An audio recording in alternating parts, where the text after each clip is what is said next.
Thanks, Andy.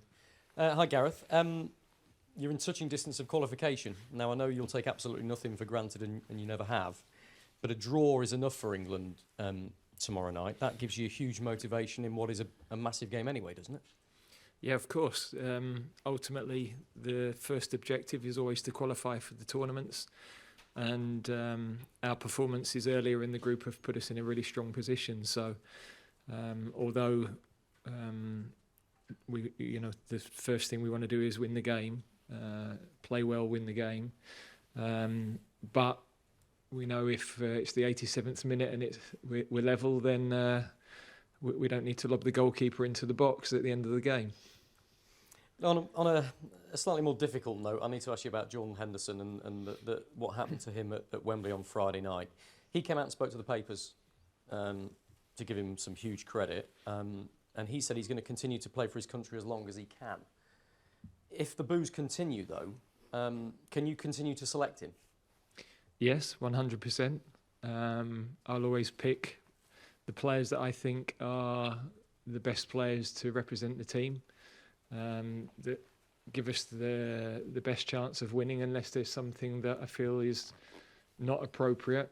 In this instance, people may disagree with Jordan's stance or decision, given the stance he's taken in the past to support the LGBT community. But I don't think that's a reason to not select him, and I don't actually think that's a reason to boo him. So we would like all the fans behind us.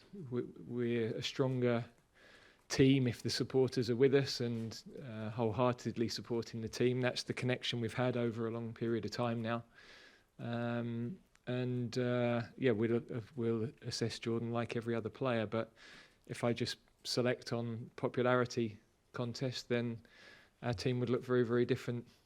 It's a difficult one for you, though, isn't it? Because you've had to defend a couple of senior players in recent times. I remember how upset you were up at Hampden Park when Harry Maguire was barracked by the Scotland supporters. So while you're having to defend these very experienced players, does it make you more determined than ever to kind of keep selecting them and supporting them specifically? Well, I will always assess how people are playing and assess what's our strongest team and our strongest squad. So it wouldn't be fair to say I'm going to support the players and select them regardless of what they're capable of if better younger players come through. But I am also going to defend our players, our team, because we need that unity, we need that strength. And the two players you're talking about have performed again and again and again in massive games for us. And their quality, their experience, the unmeasurable factors that we have as a group because of that team spirit and that togetherness that have brought us good results and important big results. I think their sort of characters are a big part of the reason we've had those big nights. Carl, if I can ask you about the same sort of subject, if that's okay. I mean, you know Jordan Henderson so well. He made his debut, I think, a year before you. You've played in this England team together for more than a decade. Yeah. What did you make of it when you were there at Wembley on Friday night? It's not nice to hear. I've known Jordan since probably the age of 9 when we was playing against Sheffield United v Sunderland. So to see what he's done for the country for so many years, and what he does for around the team as well, as we know him, you know, it's a family in there, and we spend, as we have done, a week together in a hotel, you know, and he's a big part of the togetherness and keeping the group, you know, together and making sure that everyone feels welcome when, you know, new players come in or people step in. So to hear that, it's not nice to hear, but people are entitled to their opinions. But, you know, I fully, you know, back Jordan and, you know, his decision and what he's had to do.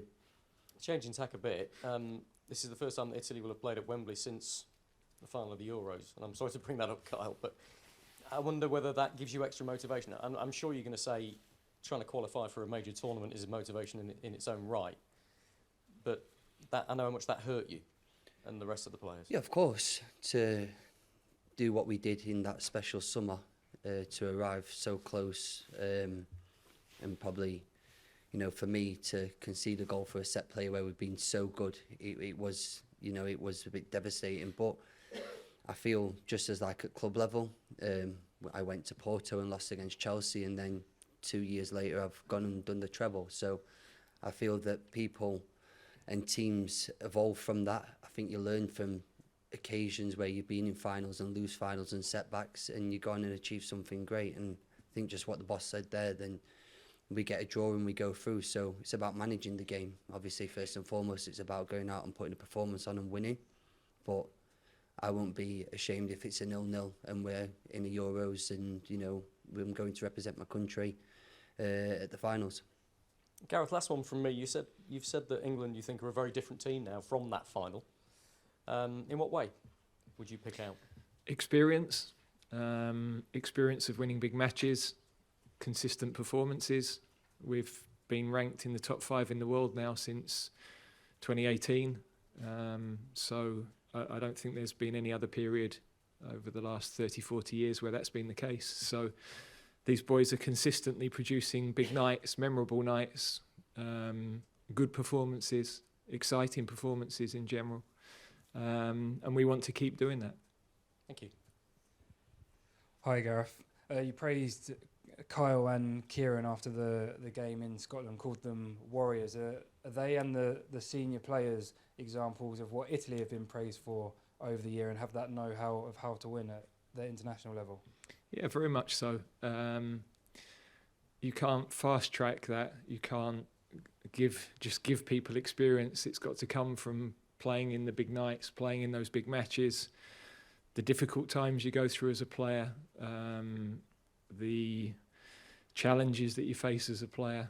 All of that breeds a really experienced player.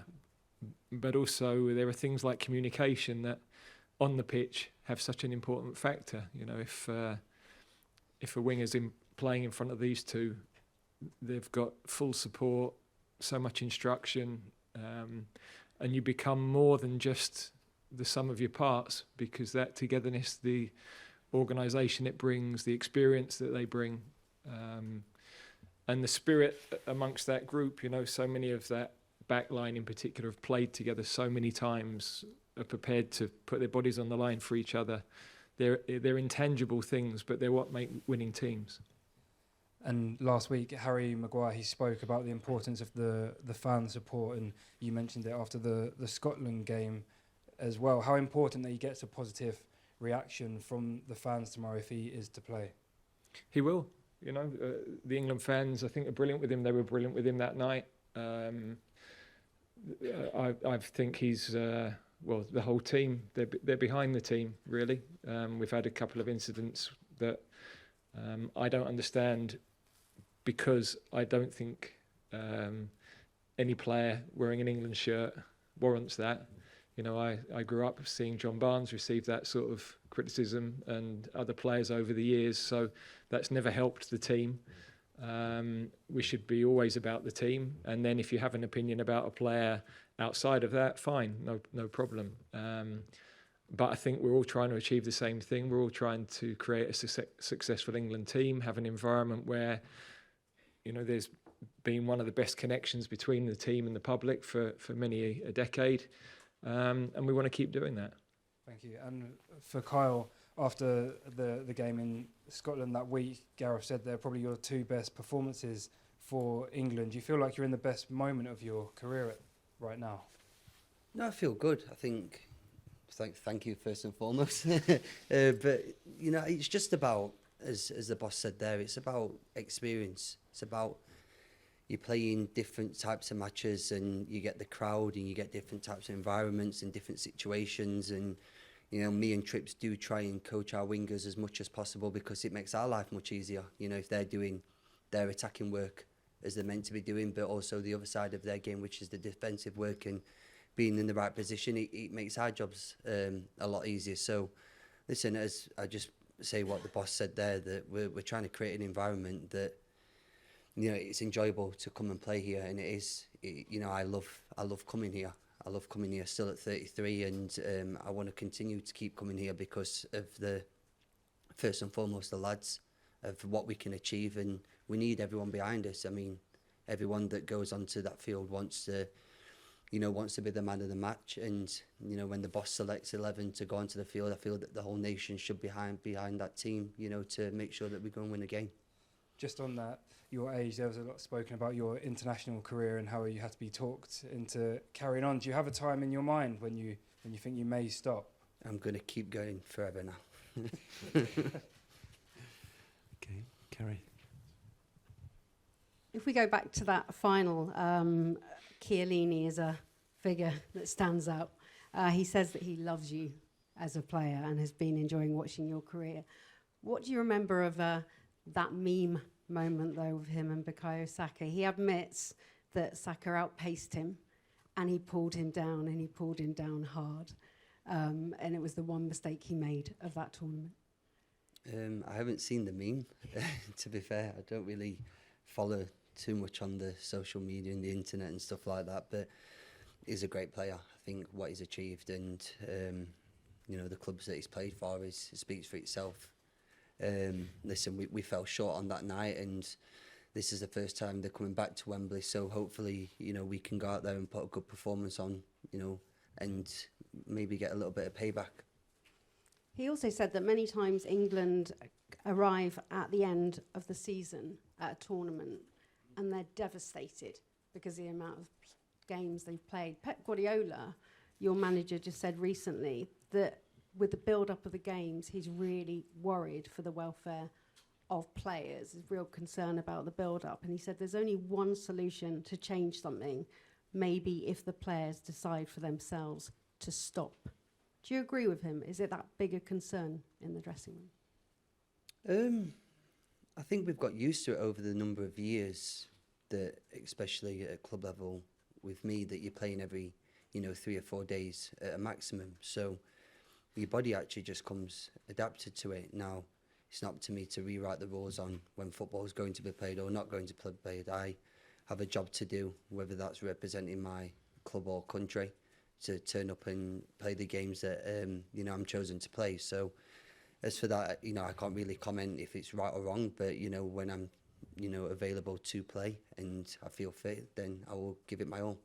Over the years that you have been playing, though, do you believe the match minutes, the intensity of the game, the number of games, the lack of break is affecting or impacting players like never before? I think it's always the more you play, the more risk of injury and stuff like that. I mean, especially with the added minutes that are getting on in the Premier League now. But I don't think it's for me to start, commenting on or questioning. I just have to get on with it. We play the games and we don't complain and we just keep moving forward. Gareth, what was your reaction to Pep Guardiola's words? Because I know for an international manager, it's really hard to manage the match minutes, to know what's being asked of the players from club to country. Now we've got the winter break this season, it's under threat for next season. Was it refreshing to have a club manager being so strong on it? Well, I think, we don't really have a winter break here. We fudge something.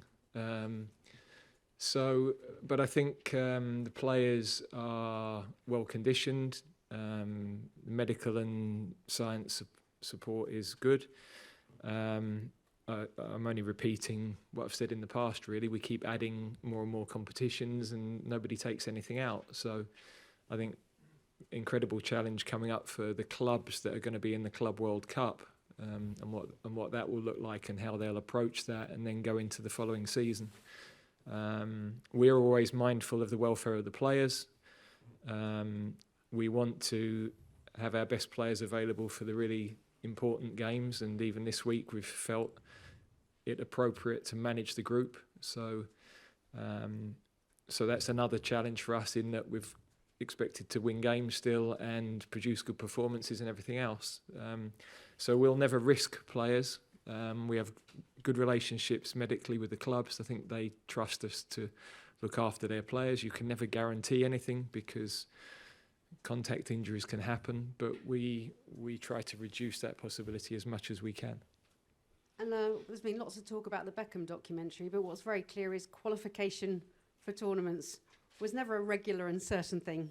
under England. How proud are you that you've brought that stability? Because looking at Italy, back-to-back World Cups that they've failed to qualify for.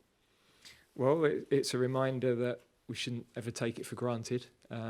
We're in a strong position now, and we've still got a little bit to do, so we haven't done it yet. But yeah, qualification, it's like tournaments.